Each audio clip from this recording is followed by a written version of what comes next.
Assalamualaikum warahmatullahi wabarakatuh. Perkenalkan, nama saya Alvin Taufik Roman dengan NIM 122370134. Di sini saya akan menjelaskan kembali mengenai materi valuasi tambang minggu keempat.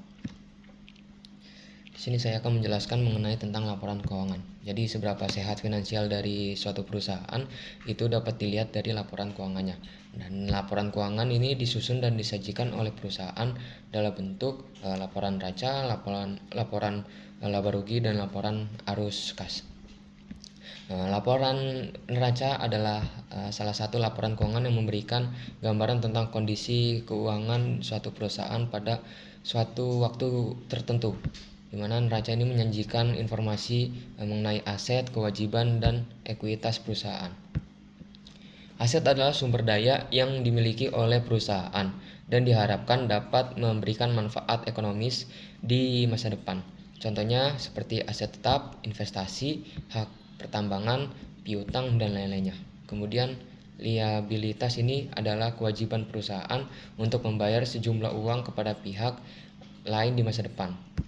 Liabilitas ini timbul dari transaksi masa lalu dan merupakan kewajiban yang harus diselesaikan. Contohnya utang usaha, utang jangka panjang, utang pajak, utang gaji, dan lain-lainnya. Aset dan liabilitas ini adalah dua komponen utama dalam laporan keuangan neraca yang memberikan gambaran tentang kondisi keuangan suatu perusahaan pada suatu titik waktu tertentu. Kemudian di sini ada laporan laba rugi.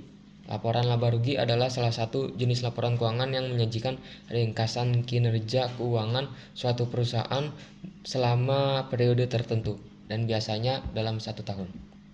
Laporan ini menunjukkan pendapatan yang diperoleh perusahaan, biaya yang dikeluarkan, serta laba atau rugi bersih yang dihasilkan.